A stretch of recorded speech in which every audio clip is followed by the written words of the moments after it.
भाई क्या हो गया फरीदाबाद वालों की आवाज को? ऐसी आवाज रखोगे क्या? फिर से भाजपा सरकार बनानी है या नहीं बनानी है?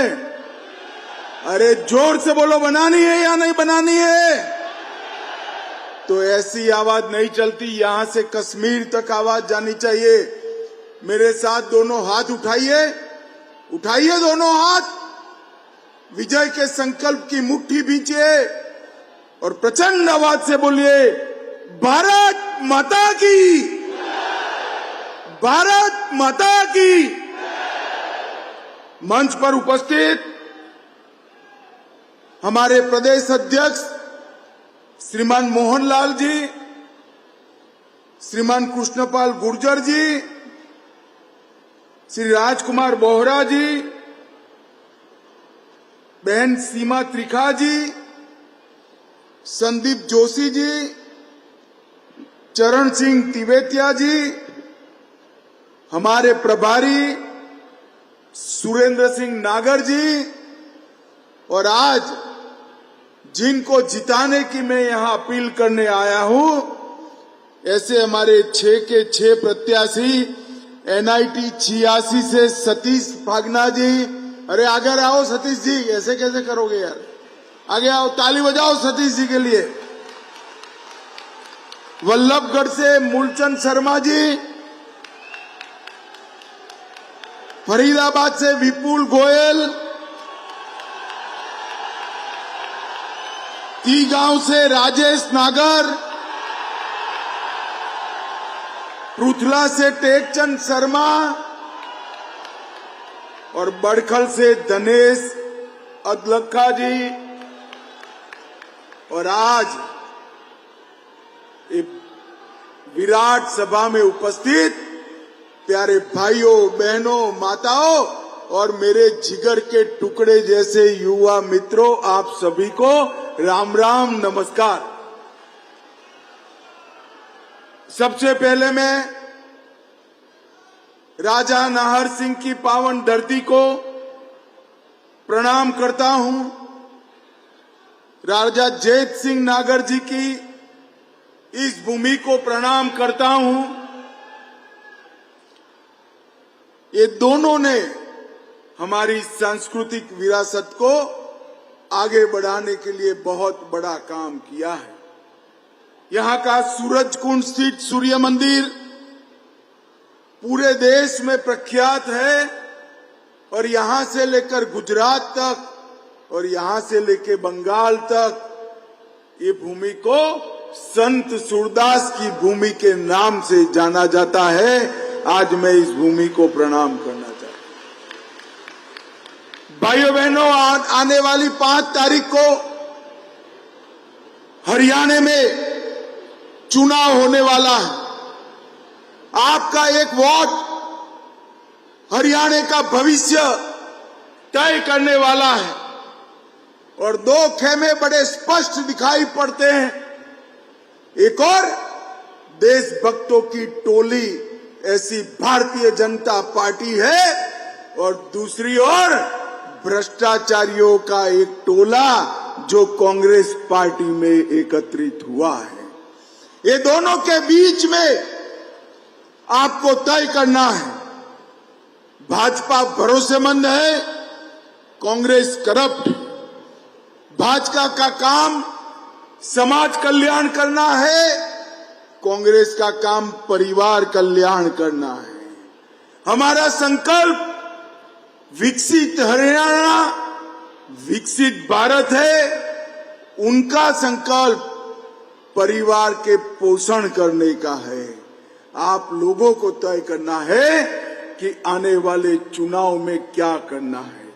भाइयों बहनों, यहां अगर फिर से एक बार, तीसरी बार आप कमल खिलाते हैं तो OBC, दलित, किसान, सेना के जवान और खिलाड़ी, इस सभी के कल्याण का काम भारतीय जनता पार्टी की सरकार करेगी। भाइयों बहनों, जब आज मैं यहां आया हूं तब हरियाणा की जनता को बताना चाहता हूं हमारा हरियाणा 3 बातों के लिए पूरे देश भर में जाना जाता है। एक तो सेना के हर जवान जो यहां से गए हैं, उन्होंने वीरता के बड़े परचम बॉर्डर पर गाड़कर हमारे देश को सुरक्षित करने का काम किया है। ये वीरों की भूमि। यहाँ के किसान ने देश के अन्न के भंडार भरने का काम किया है और यहाँ के खिलाड़ियों ने देश को पदकों के दृष्टि से बहुत संपन्न करने का काम हरियाणा के खिलाड़ियों ने किया है। धाकड़ जवान, धाकड़ किसान और धाकड़ खिलाड़ी, ये हरियाणा की पहचान है। मैं आज यहां हुड्डा साहब को पूछना चाहता हूं, हुड्डा साहब, हरियाणा का हर दूसरा घर सीमा पर जवान भेजता है।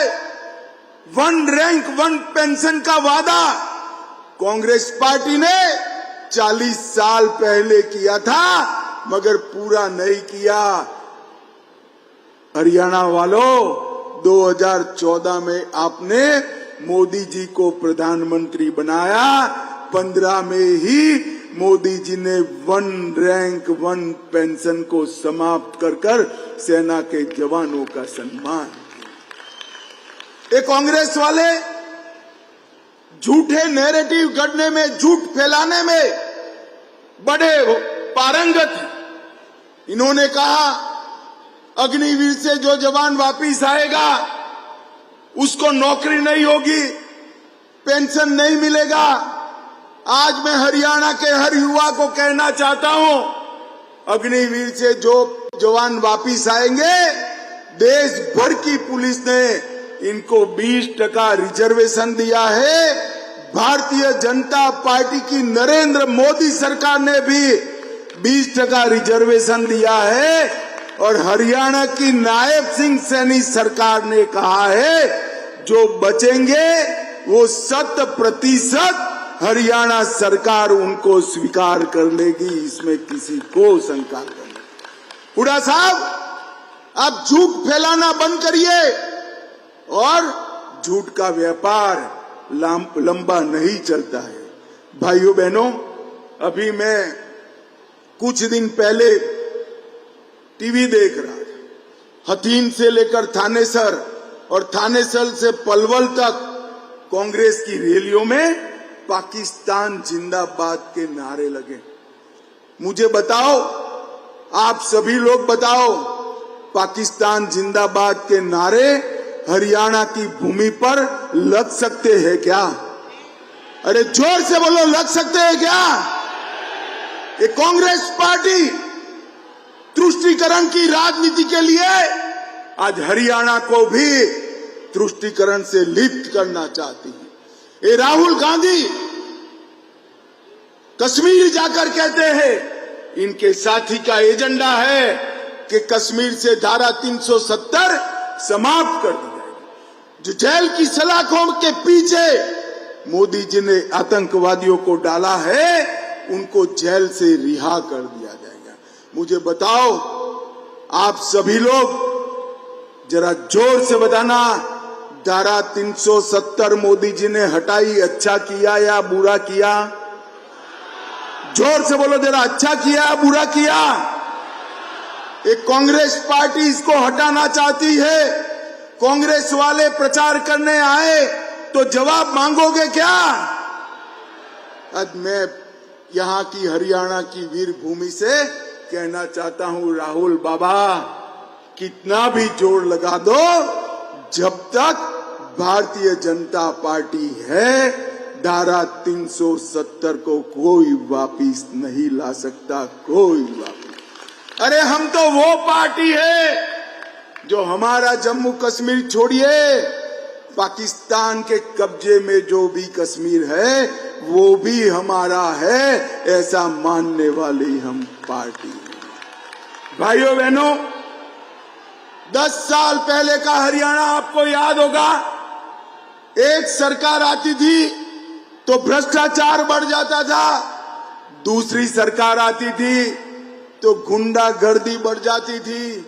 10 साल में भारतीय जनता पार्टी ने भ्रष्टाचार और गुंडागर्दी दोनों को समाप्त कर हरियाणा को विकास के आगे रास्ते पर चला है। मुझे बताओ, इतने सारे युवा बैठे हैं, खर्ची और पर्ची के बगैर नौकरी मिलती थी क्या? जोर से बताओ, मिलती थी क्या? अब देनी पड़ती है खर्ची या पर्ची?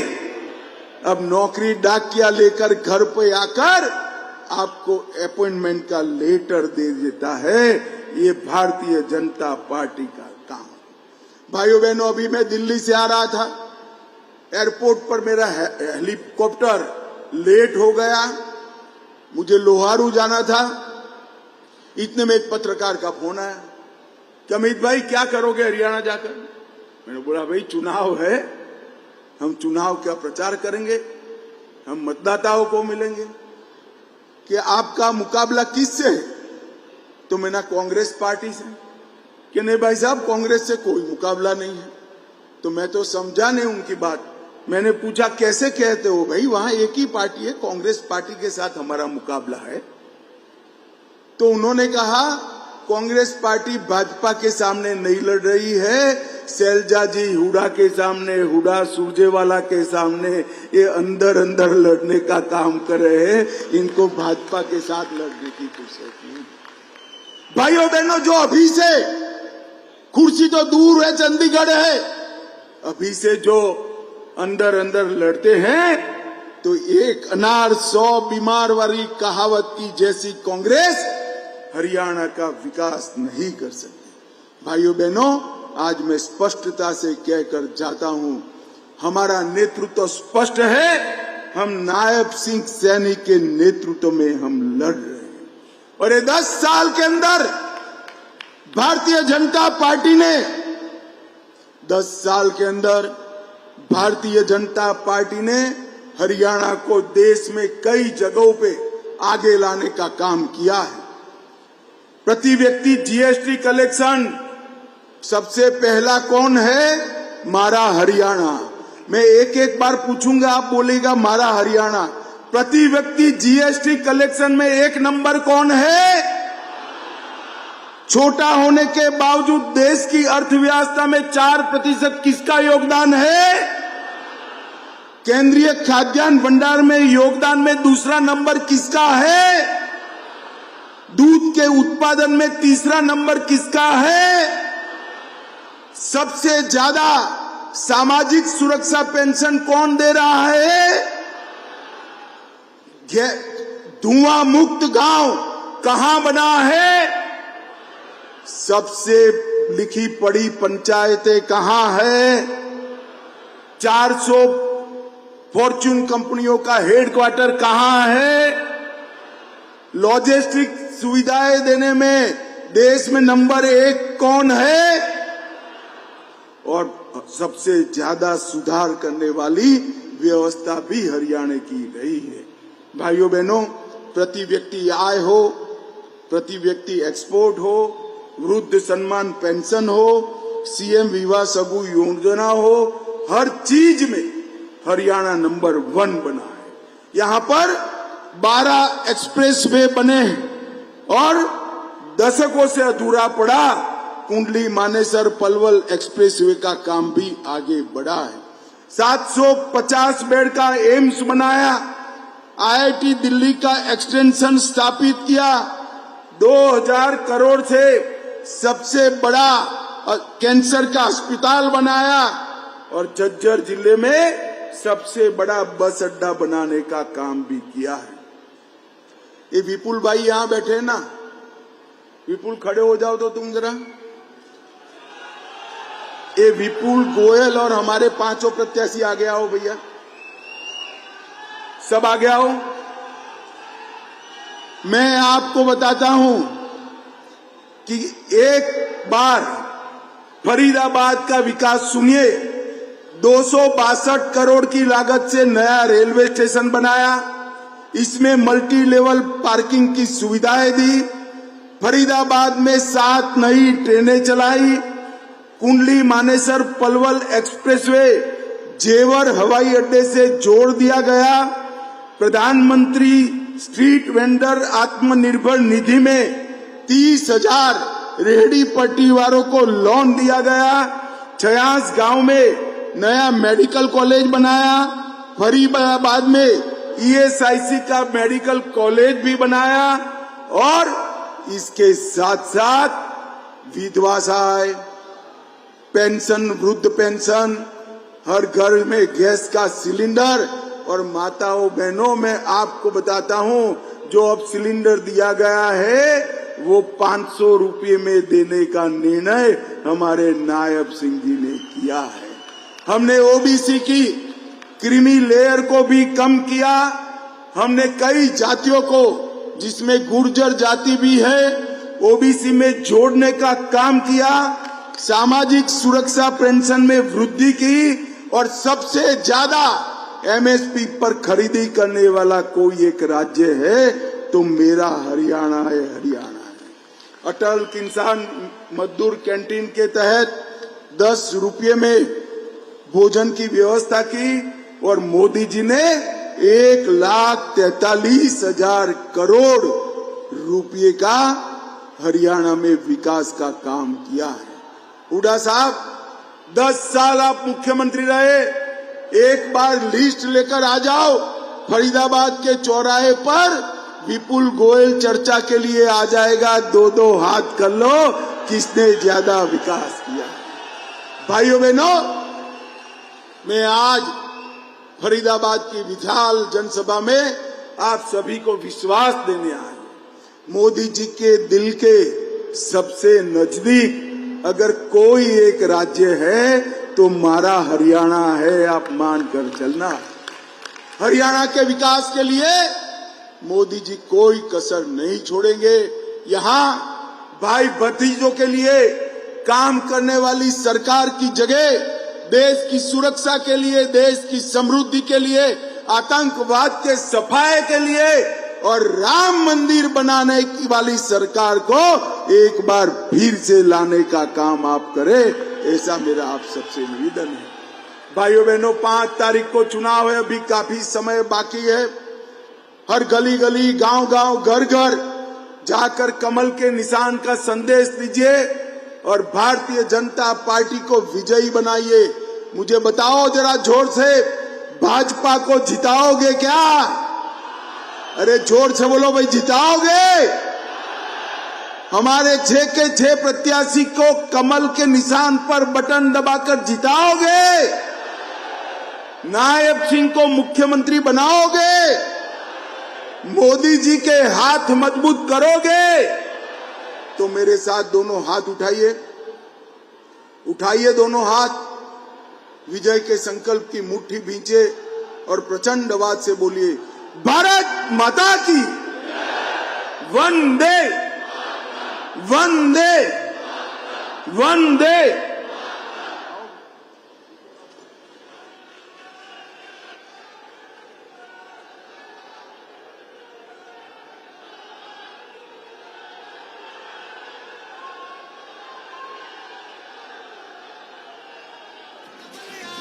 खिल के